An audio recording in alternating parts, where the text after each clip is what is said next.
Shedeur Sanders dropped this tweet today. First time really keep the conversation on guys. Oh, okay. Yeah, you're not reading all that? I'm not reading You want me to read it for you? Summarize it, bro. Okay, I got you. Essentially, he was saying that the biggest lesson he's learned through this process this season was trusting in God. Yeah, I mean, we've kind of reached that point of the season where he's, just. I mean, him and Coach Sanders, they love tweeting like this during the season. Do you think, Tomito, this is Shedeur essentially saying, "I'm done fighting"? In every way, I'm done fighting. Waving a white flag. I'm done fighting with the media.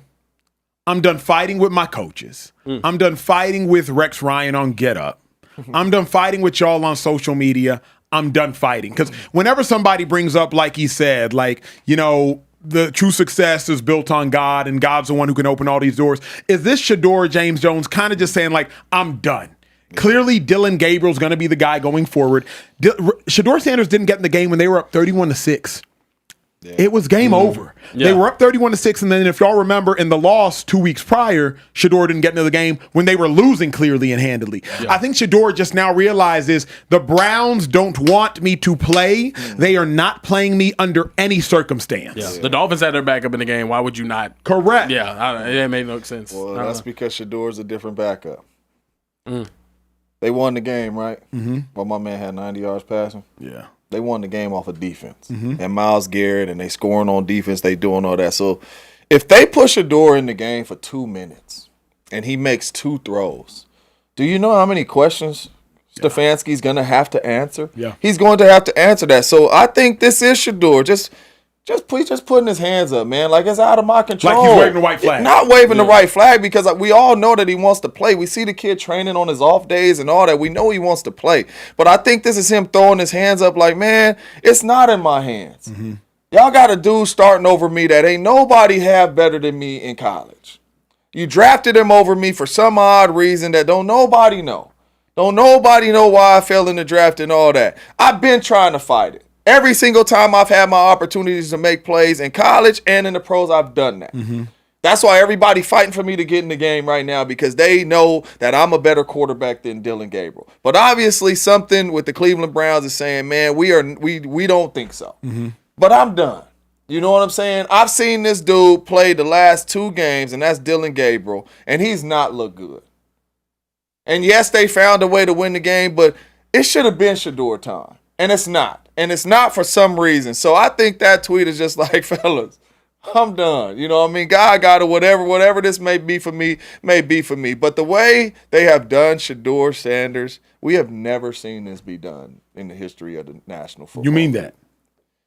The way they have done Shedeur Sanders, we have never seen this done. Elaborate. When you say the way they've done Shedeur, League. How have they done Shedeur Sanders in your mind? Because you know some stories. I'm not going to out you. Yeah. But you shared a private story with 100%. me during the draft process about Shedeur Sanders as to why a certain team that we all thought was going to take Shedeur didn't take Shedeur. But since we've been playing this game, Acho, and I'm sure, Care Bear, you played in high school. Yeah. Since we've been playing this game, right, you know who the ballers are. And usually your play talks, right? The whole year, who were the top 2 quarterbacks? It was Shedeur Sanders and Cam Ward. Right? Yep. Who was the third one? Jackson Dart. Yeah. Who was the 4th one? Maybe Will Howard and all that. Tyler Shuck, whoever Drew you like. Aller. We ain't said Dillon Gabriel's name yet. Yeah. And Shedeur Sanders went in the 5th round because of character, because of flashy, because of whatever you wanted to say. Cool. He went into the 5th round. Yeah. Then he stepped into the Cleveland Browns organization as a 5th round pick. And it's very, very clear he's better than Dillon Gabriel. When he stepped on the field, compared to when Dillon Gabriel stepped on the field, he is a better quarterback than Dillon Gabriel. Yes, sir. The last 2 games, Dillon Gabriel has been playing awful. But they won. One of them. Yes, sir. But he has been playing awful at the quarterback position. You even got Myles Garrett coming up there saying, I'm tired of playing the same style. To where we got to go out here and we got to win every game on defense. I'm tired of playing the same style. Isn't part of Shedeur Sanders. Isn't part of this Shedeur's responsibility? Here's why. Ravens wanted to draft him. He'd be starting right now for the Ravens after Lamar hurt, moving on from Cooper Rush. Yeah. The Eagles wanted to draft him. Obviously, he wouldn't be starting for the Philadelphia Eagles, but he'd be a part of a great organization, at least backing up Jalen Hurts instead of Dylan Gabriel en route to the playoffs. Another team that you know of wanted to draft Shedeur, but based upon a pre-draft interview, they moved him off the board and they ended up drafting another quarterback. What part of this is Shedeur Sanders responsible for? Because collusion, NFL hates him, sure. But is Shedeur responsible in your mind for any of this? If he was one of your kids, obviously he has an incredible father, but if he was one of your kids, what part of this is Shedeur responsible for? I don't think Shedeur is responsible for any of it, of how the NFL has treated him. I really don't. I don't, because it's been so many dudes that have came out of college with character problems. Yeah. Shedeur didn't have that. Whoever your dad is, Shedeur didn't have that. But the way they played on the football field is where they got drafted. If you are a first-round talent, you are going to get drafted in the first round. If you are a second-round talent, you're going in the second round. Nobody has been treated like Shedeur. And we're always touching on something here and there like he's a bad kid. But and I'm playing devil's advocate, though the devil needs no advocate. Are character problems and distractions the same thing? Meaning this, Tim Tebow didn't have character problems, but Tim Tebow is a distraction because he was Tim Tebow. I don't believe Colin Kaepernick had character problems, depending on where you fall on the ledger in regards to him kneeling, though a former Green Beret did in fact tell him to kneel. Depending on where you fall on that, I don't think Colin Kaepernick had character problems, but Colin Kaepernick was indeed a distraction. I don't believe Michael Sam had character problems. For those who've watched the league long enough to know that 2013 Rams took him as an undrafted player, though he was the SEC Defensive Player of the Year. I don't think Michael Sam had character problems, but Michael Sam was a distraction. I don't think Carl Nassib had character problems, but you could suggest that Kyle Nassib within the locker room was a distraction. So though Shedeur obviously doesn't have character problems, that last name Sanders, whether we like it or not, could indeed make him a distraction to some organizations. But all them names that you saying wasn't playing like Shedeur Sanders.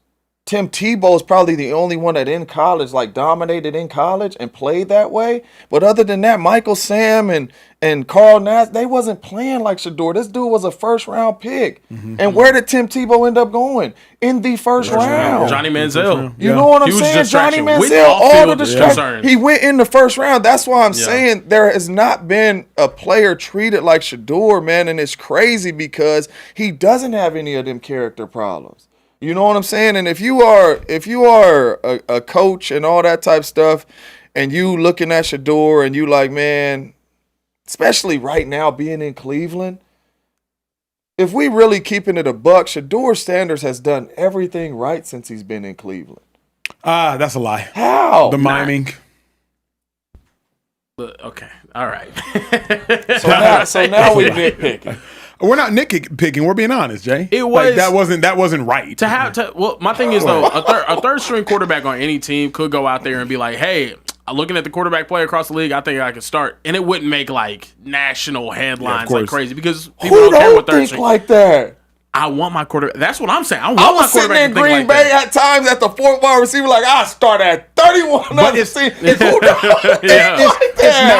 it's not about thinking it. That's not the problem. I'm gonna hit you in your heart real quick. Green Bay Packers first round pick wide receiver today, Matthew Golden. He tweeted LOL. Get him the ball. And now that's the story. A.J. Brown Instagram caption just yesterday after he had like 114 yards. He tweeted like, "Get me the ball. Use me, y'all use me, but y'all don't use me." The problem is not thinking it. The problem is saying it. Especially if you're supposed to be a franchise quarterback. I feel y'all think it all day long, but I don't know that you can say it. I'm not playing right now, Acho. It's not like he's the starter. Yeah. I'm not playing right now. Fair. Yeah. And I feel like I'm better than some of these quarterbacks playing right now. The league got to show him that he can't. That's another thing though too. Like they don't want to put him out there because they know he's gonna have success. He's showing you that he's gonna have success in the league. I feel